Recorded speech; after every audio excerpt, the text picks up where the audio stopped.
पस्ताया एसटिनि थाखाय रिजार्भ जानांगौ विधानसभायाव मोनद'आ रिजार्भ जाबाय गोदोबो दङमोन मोनद' दाबो मोनद' दङ बे बाङाखै दा बेफोर बाथ्राफोरखौ लानानै जोङो भेरि माच सिरियास आरो गहपुरा एसटि जानांगौ मरिगावआ एसटि जानांगौ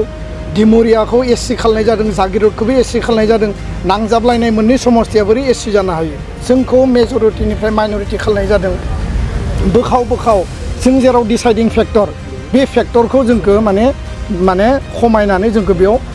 दुर्बल खालामनाय जादों बे बाथ्राफोरनि सायाव जोङो सावरायगासिनो बिथांखौ स्पष्टयै बुङो जे बिथाङा बे समाव राजखान्थि गेलेनाङा राजखान्थिनि लाबालाबनि थाखाय बाथ्रा दाबुंथों जोंनि जारिमिनखौ जोंनि अस्तित्व जोंनि फिउचारखौ बिथा खालामनानै जोंनि प्रभुत्व जोंनि रैखा कबचखौ आहमा रैखा कबचनि बाथ्रा बुंदोंब्ला आसामाव असमियानि रैखा कबचनि आसाम आन्दलननि 6 नम्बर दफायाव दङब्ला एनआरसिनि बाथ्रा बुंदों बिथांमोना इन्ड' बांला बर्डार सिल खालामनायनि बाथ्रा बुंदों दिनै खिलन्जियानि रैखा कबचनि बाथ्राखौ आसामनि गिबि मन्थ्रिया बुंदों बर'नि रैखा कबचनि बाथ्राखौ दुलाराय बर' फरायसा आफादा प्रथम आरो first our duty is the first and foremost duty is to protect and to protect the rights and privileges of the Bodo community आरो बे खामानिखौनो लानानै जों मावगासिनो दङ बेयाव जोंहा खुनु 1% इन्ट्रेस्ट गैया कारन जोङो पलिटिकेल पार्टिबो नङा पलिटिकेल अर्गेनाइजेशनबो नङा जोङो माने पलिटिकेल इन्ट्रेस्ट लानानै खामानि मावग्रा आफाद नङा जोंहा जाबाय जातिनि इन्ट्रेस्ट जातिनि खैफोदाव जातिनि क्राइसिसआव जातिनि सार्थआव बर'नि इन्टेलेक्सुवेल माहारियारि आफादफोरखौ लानानै जों जेब्लाबो खामानि मावगोन आरो सोर मा बुङो बुङा बेजों खोथा गैया आं बेखायनो बुंदों जे बर'आ इउनाइट जानांगौ क्राइसिसनि समाव मोनसे भइस भारतआव जोङो दैथायहरनांगौ राष्ट्रपतियानो जा प्रधान मन्त्रि नखर मन्त्रि इलेक्शन कमिशन अफ इन्डिया आसामनि गिबि मन्त्रि आसाम सरकार बयबो जाहाथे मिथिदों जे बर' हारिया बे समाव फंसे बाथ्राजों फंसे गारांजों बर'नि राइट्स एन्ड प्रिभिलेज बर'नि अधिकारनि थाखाय बाथ्रा बुंदों आरो उदालगुरि समस्ति दानांगौ चिरां जिल्ला दुलाराय बर' फरायसा आफादनि बानजायनायाव आथिखालनि जि डिलिमिटेशन समस्ति दाफामनाय बे आयदाखौ लानानै जोङो दिनै मेलेमजिबिफोरनि बेयाव मेल खुंदों आरो ससियेल अर्गेनाइजेशन माहारियारि आफादफोर आरो गोबां बेयाव इन्टेलेक्सुवेल प्रफेसार प्रिन्सिपाल आरो गोबां जोंनि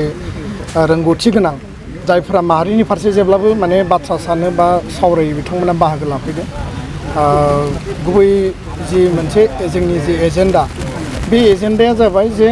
थांनाय 20 तारिखआव फोसावजानाय भारतनि बिसायख'थि आय'गा जि फोसावबाय जि ड्राफ्ट माने डिलिमिटेशन बिनि सायाव चिरां जिल्लानि सिडली चिरां आरो बिजनी मोननै जि समस्ति दङ बे समस्तिखौ जेरैबायदि बेयाव डेमार्केट खालामनाय जादों बे डेमार्केशना बे प्रपारलि जादोंना जायाखै जोंनि राइट्स एन्ड प्रिभिलेज जोंनि पलिटिकेल जि राइटनि बाथ्रा राजनैतिक जि अधिकारनि बाथ्रा बेजों सिडली चिरांखौ जेरैबायदि एसटि खालामनाय जादों बिजनीखौ जेनेरेल दोनदोंब्लाबो बेयाव बर' बा ट्राइबेलनि देरहानाया रोखा जागोन ना जाया आरो गासै आसाम नाङै बे जे ड्राफ्ट मोनसे जि माने खसरा बिनि सायाव मोनसे एनालाइसिस आरो बयनिबो जिखिनि माने अपिनियन रिकमेन्डेशन रायजो राजानि इन्टेलेक्सुवेलफोरनि जि एनालाइस आरो साननाय बेखौ जोङो खोनासंबाय बे गासैबो तथ्यखौ आधार हिसाबै लानानै दुलाराय बर' फरायसा आफादा 9 तारिख जुलाइआव बरमायाव जोङो बर'नि माहारियारि आफादफोरनि मिरु लेभेलनि जों मोनसे स्पेशल जथुमा खुंगोन आरो 10 तारिख जुलाइआव दुलाराय बर' फरायसा आफाद आरो गासै माहारियारि आफादफ्रा ज' लोगो नांनानै भारतनि बिसायख'थि आय'गनो जोङो मेम'रेन्डाम साबमिट खालामगोन जोंनि स्टेन्ड आरो जोंनि डिमान्डआ क्लियार बे जाबाय जे क'क्राझार लकसभाया एसटि जानांगौ आरो उदालगुरिया गोदानै मोनसे लकसभा सृष्टि जानांगौ बेयो एज पार दा 2007 जि डिलिमिटेशन कमिशन अफ इन्डियानि जि draft proposal as per the spirit of the BTC creation जानाय आरो बिटिआर सुक्तिनि उनाव 6 सिडुलनि स्पिरिटखौ मेनटेन खालामनानै डिफुआ जेरैबायदि डिमा हासाव आरो कार्बि आंलं मोननै 6 सिडुलखौ लोगो नांनानै 6टा बिधानसभाजों मोनसे लकसभा दाजादों क'क्राझारखौ एसटि खालामखांनायनि उनाव बा क'क्राझार लकसभा दाखांनायनि उनाव आग्लायनानै थानाय बा आद्रा मोनद' बिधानसभा समस्तिखौ लानानै उदालगुरि नामजों जोङो लकसभा नांगौ आरो बेयाव दरं नामजों 11टा समस्ति लार्जेस्ट पपुलेशन लार्जेस्ट भटार 6 सिडुल आरो नन 6 सिडुल मिक्स खालामनानै जि मोनसे लकसभा दादों बेयाव माबा मोनसे कनस्पिरेसि दङ बेखौ जों अपोज खालामो जोंनि स्टेन्डआ clear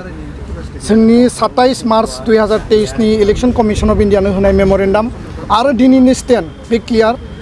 interlocutory petition supreme court of इन्डियायाव जोङो होनाय जादों आरो बे सोलिगासिनो दङ खननै हियारिं जाबाय आरो बे बेलायाव election commission of India Bharat सरकार आसाम सरकारनो सुप्रिम कर्टनिफ्रायबो नटिस हरनाय जादों आरो बेफोर प्रक्रियाखौ दुलाराय बर' फरायसा आफादा मावगासिनो दङ बिटिआरआव 15टा समस्तियाव 10टाया एसटिनि थाखाय रिजार्भ जानांगौ बिधान सभायाव मोनद'आ रिजार्भ जाबाय गोदोबो दङमोन मोनद' दाबो मोनद' दङ बे बाङाखै दा बेफोर बाथ्राफोरखौ लानानै जोङो भेरि माच सिरियास आरो गहपुरा एसटि जानांगौ मरिगावआ एसटि जानांगौ डिमरियाखौ एससि खालामनाय जादों जागिरदखौबो एससि खालामनाय जादों नांजाबलायनाय मोननै समस्तिया बोरै एससि जानो हायो जि डिमरियाव माने कार्बि माने टिवा आरो बर'नि पपुलेसनानो 1 लाखनि बारा जि गहपुराव मिसिं बर' आरो कार्बिनि पपुलेसनानो 1 लाखनि बारा बेबायदिखौ दिनै माखासे ओनसोलाव माखासे समस्तिखौ जोंखौ मेजरिटिनिफ्राय माइनरिटि खालामनाय जादों बोखाव जों जेराव डिसाइडिं फेक्टर बे फेक्टरखौ जोंखौ माने खमायनानै जोंखौ बेयाव दुरबल खालामनाय जादों बे बाथ्राफोरनि सायाव जोङो सावरायगासिनो दङ सार हाग्रामा महिलारि बिथाङा बुंदों एबसुआरि बिलनि थाखायनो समस्ति दाफुंनाया एसे गोरोन्थि जादों होननानै बुंदों सार बेनि सायाव बिथाङा आङो बिथांखौ स्पस्तयै बुङो जे बिथाङा बे समाव राजखान्थि गेलेनाङा राजखान्थिनि लाबालाबनि थाखाय बाथ्रा दाबुंथों बाथ्राया जाबाय स्पस्त दुलाराय बर' फरायसा आफादा डिलिमिटेसन स्टार्ट जानायनि लोगो लोगोनो 27 डिसेम्बर 2022आव माने press note election commission of India माने फोसावदों 1 जानुवारिनिफ्राय दिनै 6 मास जाबाय बे प्रक्रिया सोलिगासिनो दङ आरो 7 तारिख जानुवारियाव 2023आव एबसुनि बानजायनायाव गासै पलिटिकेल पार्टि गासै अर्गेनाइजेसन बर'नि चिरां जिल्लानि काजलगाव बे हेडक्वार्टाराव जों सावरायदों आरो बेयाव बयनिबो मतामत लादों मार्च दाननि 27 तारिखआव इलेक्शन कमिशन अफ इन्डियानो जों मेमोरेन्डाम होदों जेराव क'क्राझार एसटिआ बाहाल थानांगौ उदालगुरि लकसभाया दाजानांगौ आरो बिटिआरआव मोर नाम्बार अफ माने बिधान सभा क्रिएट खालामनांगौ होननानै जों स्पस्तयै होनाय दङ बिनि उनाव बिथांमोनजों जों सावरायदों बे जि तथ्य बे तथ्यफोरखौ लानानै हाग्रामा महिलारि बिथाङा जुदि बिथाङा गोसो जायोब्ला RTI खालामनो हायो RTIनि तथ्यआव जोङो मा दाबि होदोंमोन कमिसननो बे दाबिनि सायाव बिथाङा तथ्यखौ नायनो हायो दा बेखायनो आं खावलायो जे बे समा सोरखौबा हाब्रु सारनाय सोरखौबा माने रायनाय सोंखारनायनि सम नङा बिथांमोना BPF हान्जा बा गासै बिथांमोननि दैदेनगिरिफ्रा सोमावसारदों भेरि माच पजिटिभ आङो वेलकाम खालामो नाथाय सोमावसारनायनि नामाव इलेक्शन कमिशन अफ इन्डियानि जि डिलिमिटेसन प्रक्रिया बे मोनसे कन्स्टिटिउसनेल प्रसेस बे मोनसे डेम'क्रेटिक लार्जेस्ट डेम'क्रेटिक कान्ट्रिनि मोनसे कन्स्टिटिउसनेल बेबस्था आरो बेखौ election commission of India Bharat सरकार आसाम सरकारनिसिम जि दाबि होदों बे दाबि मथे बिथांमोना खामानि मावथों आरो जोङो खावलायदों जे बर'फोरा UPPLआनो जा BPFआनो जा जिखिनि पलिटिकेल पार्टिफोर दङ इउनाइटेडलि बेयाव फाइट खालामनांगौ गावबा गाव प्लेटफर्माव थानानै आरो आंथ' माने सारप्राइजसो जादों जे आं मिथिनायाव बिर सिलागां बिथांनि जि एनिभार्सारि दङमोन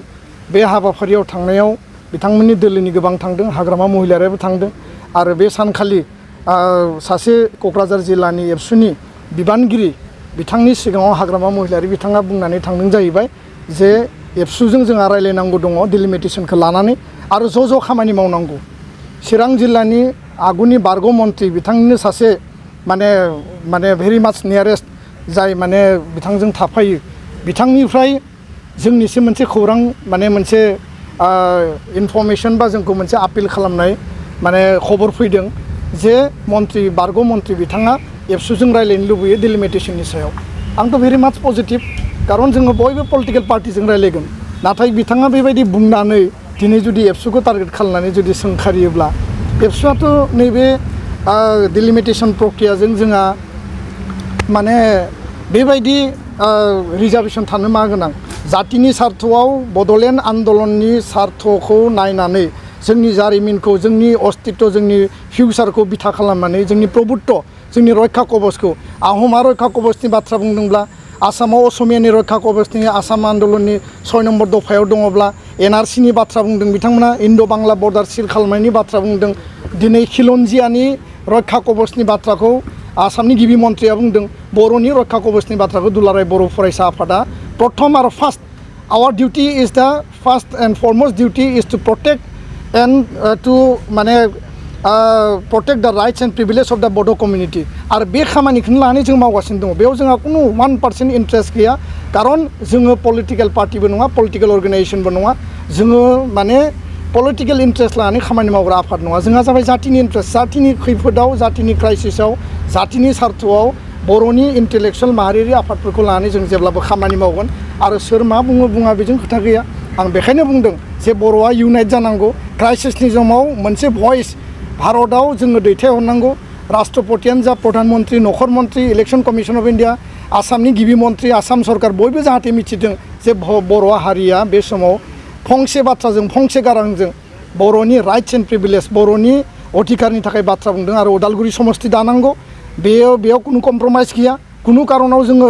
बेनिफ्राय बे कनस्पिरेसिखौ जोङो मानिनाय नङा आरो बे बाथ्राखौनो आं दिनैबो फिन स्पष्टयै आङो बुंफिनबाय गोजोन्थों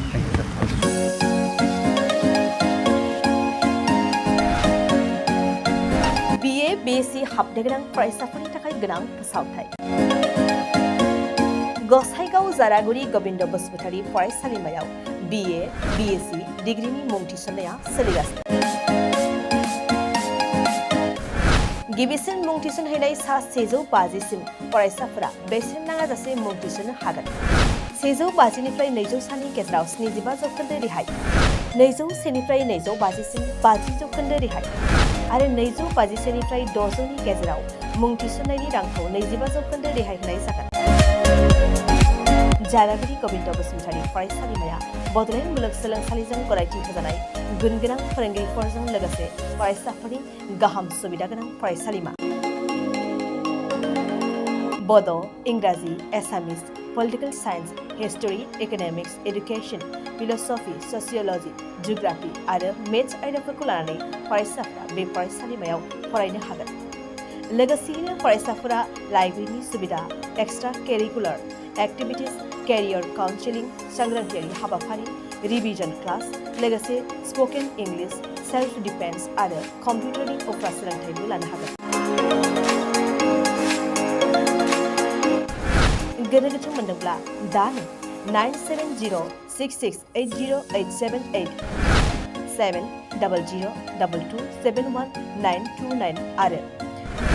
7002131754 जानबुं अनजिमायाव जगाजग खालाम college website www.gbcj.edu.in email ID govindacollege@gmail.com